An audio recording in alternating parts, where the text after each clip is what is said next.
Gracias al patrocinio de Mueble Funchal. Tú pintas, nosotros amoblamos. Somos fabricantes y estamos ubicados en la avenida 4 Bellavista, antiguo Cine Guairén, local número 3. Teléfono 0424-654-1441.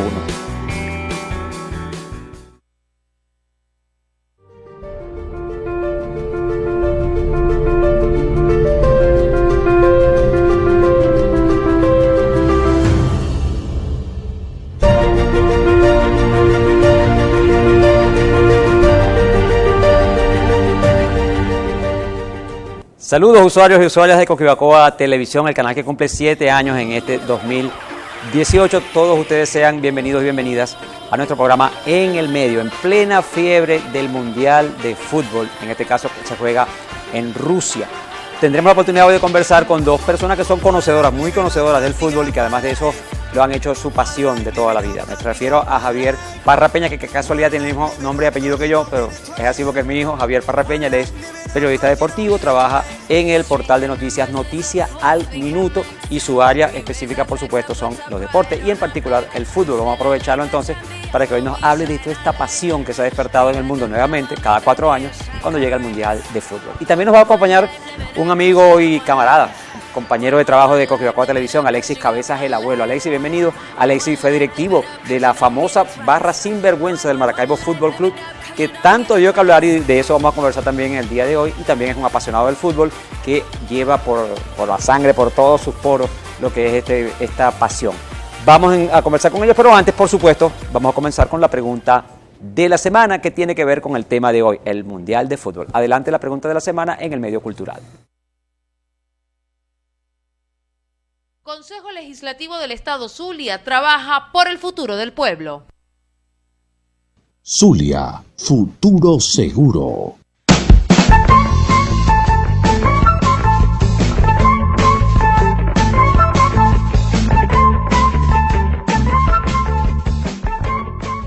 Yo diría que es por la simplicidad, o sea, una persona que a lo mejor no lo ha visto nunca es más fácil explicárselo. Correr, introducir el balón en la portería, en cambio los otros deportes tienen más dificultad, por lo menos el baloncesto, si lo comparamos el voleibol son muchas cosas las que pueden pasar, entonces yo diría que la simplicidad, es más fácil explicarle a una persona el fútbol, una persona que nunca lo haya visto, y por eso yo creo que se ha hecho tan mundial, tan universal, vamos a decirlo así, por eso le llamamos el deporte rey. Para mí porque es algo que tú lo ves y es algo asombroso, pues.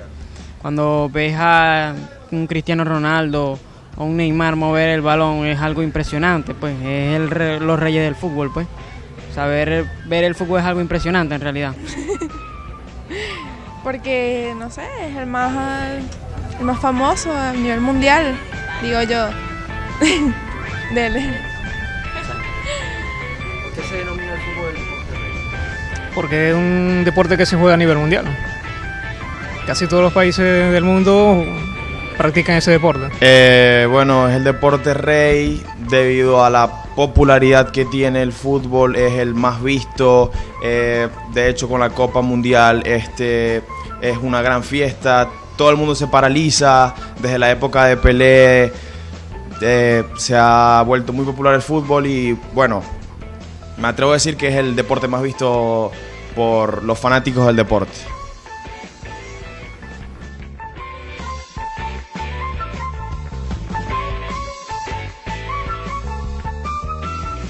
Consejo Legislativo del Estado Zulia trabaja por el futuro del pueblo.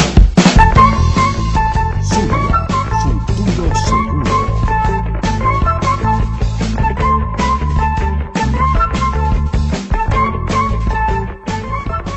Y allí tuvieron la pregunta de la semana, patrocinada por la Alcaldía Bolivariana de Maracaibo, la Gobernación del Estado Zulia y el Consejo Legislativo del Estado Zulia. ¿Por qué el fútbol es considerado el deporte rey? Muchas respuestas posibles, ustedes las escucharon. Si no tienen alguna, al final les vamos a dar también una que no necesariamente la correcta, pero otra que puede ayudarlo a entender usted por qué se llama deporte rey al fútbol. Comencemos entonces la temática. Vamos a darle. Estamos hablando de una pasión. Sí. Se detiene todo el mundo prácticamente para ver los juegos del Mundial, pendiente de quién va a ganar, y la pasión, yo voy por aquel, yo voy por el otro.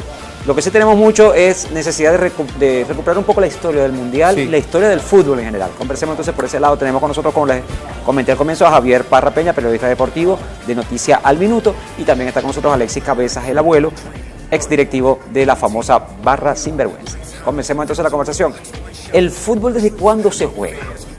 Bueno, según lo investigado desde hace años, cuando empezamos con la Barra Sinvergüenza, también nosotros creamos desde Maracaibo la coordinación de dirigentes de barras de fútbol vinotinto, que fue como un balde de agua fría hacia la violencia. Frenamos la violencia una vez porque todos los dirigentes de las barras nos reuníamos, pusimos nuestras pautas de cómo se hacía todo eso. Y ahí yo comencé una investigación personal sobre los orígenes del fútbol, que sería el balompié, el llamado balompié. Y me he encontrado con que los ejércitos chinos usaban el balompié de dos formas. En esa época los ejércitos llevaban grupos de circo, malabaristas y tal para entretener a los soldados, ¿no? A las tropas, para bajarle el estrés. Y también llevaban jugadores de balompié. Pero a la vez el balompié era una de las disciplinas que se utilizaban en la formación militar de los ejércitos chinos. Y te estoy hablando 5 siglos antes de la llamada era cristiana, ¿no? Por ahí. Por otro lado, viniéndonos a Latinoamérica, el Popol Vuh, el libro sagrado de los quiché mayas de Guatemala, habla, los héroes son 2 hermanos jugadores de balompié. Y ellos se salvan jugando balompié, que era un deporte un poco diferente, porque había un aro, como el de básquet, que lo ponían en un muro y por ahí pasaba el balón. Los balones en aquella época por lo general eran de cuero, los rellenaban con crines de caballos, con lanas, con todo ese tipo de cosas. Eran digamos, suaves, no eran tan duros. Sí, pero ni tanto. Sí, pero ni tanto. Más livianos como ahora, pero un poco más... Sí, eso sí, no eran sintéticos. Exacto, no, claro. Javier, ¿de quién fue la idea de comenzar a jugar mundiales de fútbol? Porque ya el fútbol como disciplina deportiva existía en las Olimpiadas, en los Juegos Olímpicos, pero de independizar, de hacer una competencia aparte que se llamara Mundial de Fútbol, ¿de dónde surgió esa idea? Desde la FIFA. Ya la FIFA existía hace muchos años. Sí, el fútbol en sí comienza como un deporte entre amigos. Se juntaban 22 personas a jugar y esa es la esencia verdadera del fútbol. La FIFA intenta separarse un poco de lo que eran los Juegos Olímpicos, donde ya Uruguay había ganado 2 últimos Juegos Olímpicos, que ellos mismos quieren reconocer como campeones del mundo. Le preguntas a uruguayos y uruguayos piensan que tienen 4 campeonatos del mundo, cuando en verdad tienen 2. Son 2 de la FIFA. 2 de la FIFA, 2 desde que se comenzó en 1930 a jugar el Mundial. Claro.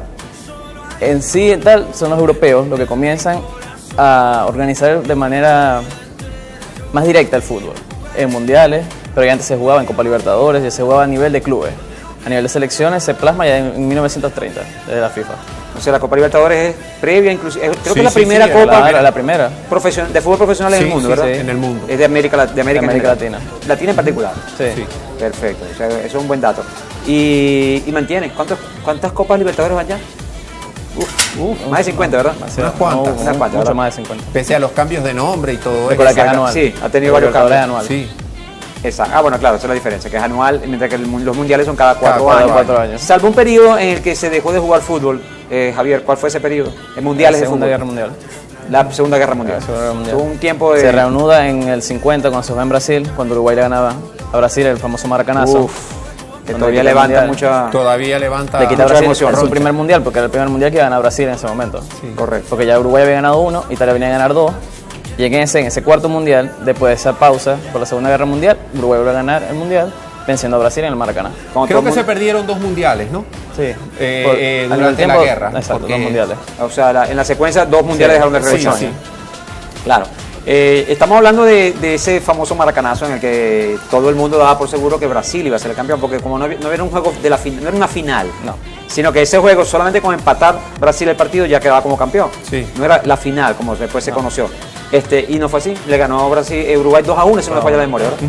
Y se llamó el Maracanazo. Inauguraron un estadio, el de Maracaná, para esos juegos, con capacidad, no me acuerdo, es una exageración, ¿cuántos son? ¿60.000 personas? Algo así. Sé que ya desde que lo montaron era un estadio extraordinariamente grande. Ajá. Tú sabes que hay una anécdota, llegué a conocer a ese jugador que Uruguay estaba muerto ya, no les daban las piernas a los uruguayos. Sí.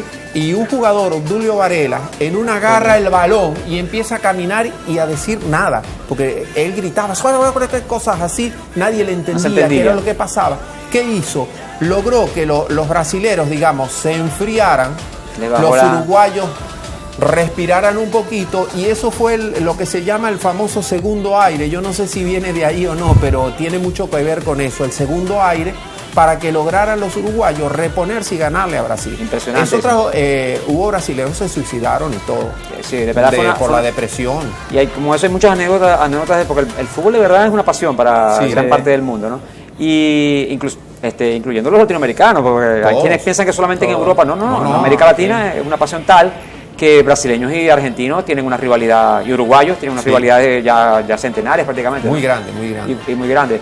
De hecho, así se llama el estadio de Uruguay, ¿verdad? El principal Centenario. Sí, porque se conmemoraban 100 años de la victoria libertaria de Uruguay. Y yo me acuerdo del Centenario porque Venezuela le metió 3-0 a Uruguay en la clasificación al Mundial antepasado, ¿verdad?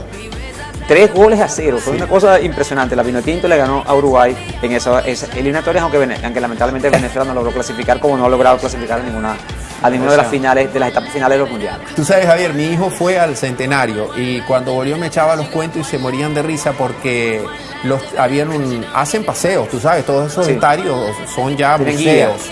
Ahí está guiada. Entonces, de hecho, Federico iba con la franela del Unión y el guía le dice, ustedes nos llevaron a uno de los mejores jugadores de Uruguay para el Unión, que es el Varilla. Bueno, la cosa que había unos chilenos y dice, mira, ¿dónde fue que Chile le metió los goles a Uruguay? Y el muchacho, bueno, en esta portería. Y fotos, ¿no? Y vienen los otros, no sé, que le habían ganado a Uruguay también. Y Federico lo mira y dice, tranquilo, yo no te voy a preguntar nada. Claro, de hecho, ese partido fue histórico. Por los 3 goles. Claro. Una belleza, de verdad. Sí, lo podemos disfrutar por televisión también.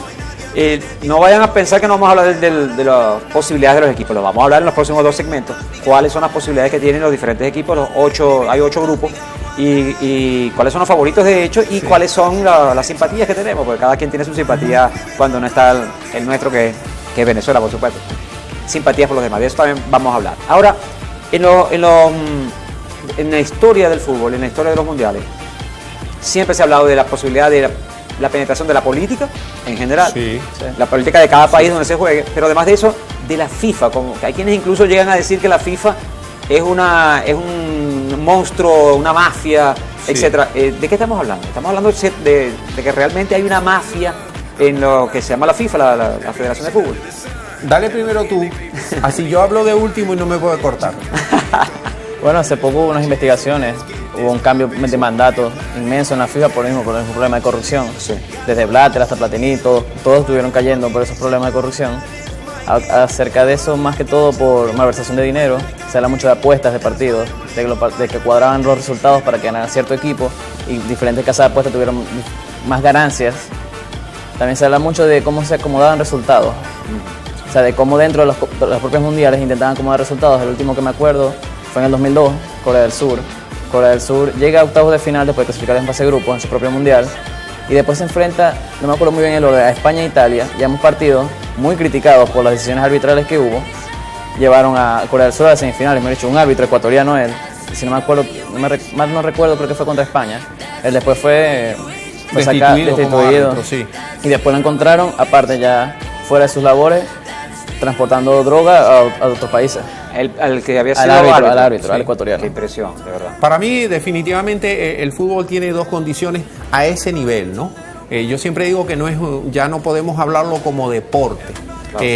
Tiene las implicaciones que estamos hablando, de las malversaciones de fondo, de las apuestas, de todo eso, y lo político.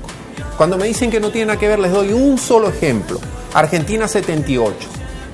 Plena efervescencia de la dictadura argentina. Ya la dictadura argentina estaba que se caía por donde fuera y tuvieron 2 recursos. La guerra de las Malvinas, que no fue una guerra tan patriótica como la quieren hacer ver, porque a los argentinos háblale mal de las profesiones de tu mamá, pero no le hables mal de fútbol.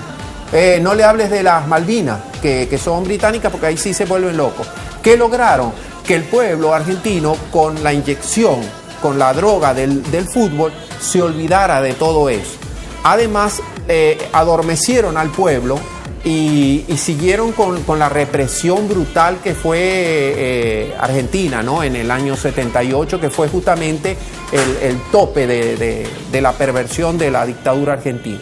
Entonces yo lo veo siempre por las dos cosas. ¿Y por el lado de Italia, Mussolini?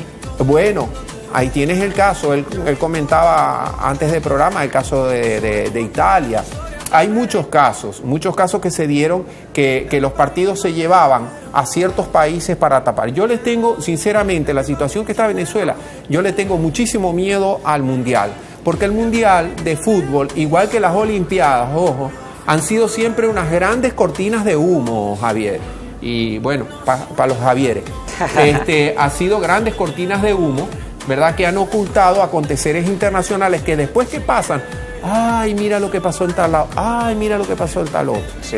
Ese es mi criterio político y personal del asunto. Perfecto, vamos a hacer la primera pausa del programa y cuando regresemos podemos seguir tocando ese tema porque de verdad es sabroso, porque no es solo fútbol, no es solo deporte, evidentemente hay muchas cosas alrededor de los deportes y en particular del fútbol, pero también conversemos de las posibilidades de los diferentes equipos, los diferentes grupos, cómo se van a dar, qué chance tienen equipos como Brasil, Argentina, que son los equipos que despiertan más pasión en América Latina, qué oportunidad tiene Colombia o Perú, también Uruguay, por supuesto, que nunca falta a los mundiales, muy rara vez falta a los mundiales. Sí, faltó. ¿Sí? ¿Falta alguna? El único que no ha faltado nunca es Brasil. Es Brasil. De los equipos latinoamericanos. Nunca ha faltado Brasil, siempre ha estado presente. Hasta haciendo el ridículo ha estado presente. Como le ha tocado. Sí. Entonces hacemos la primera pausa del programa y no se vayan a ir muy lejos porque vamos a continuar en el medio hablando de lo que por supuesto está muy en el medio, el Mundial de Fútbol de Rusia 2018. Ya volvemos. Sube tu bandera, la historia te espera y no pasa. Lo que nos une está en el corazón. Todos bailamos con una canción.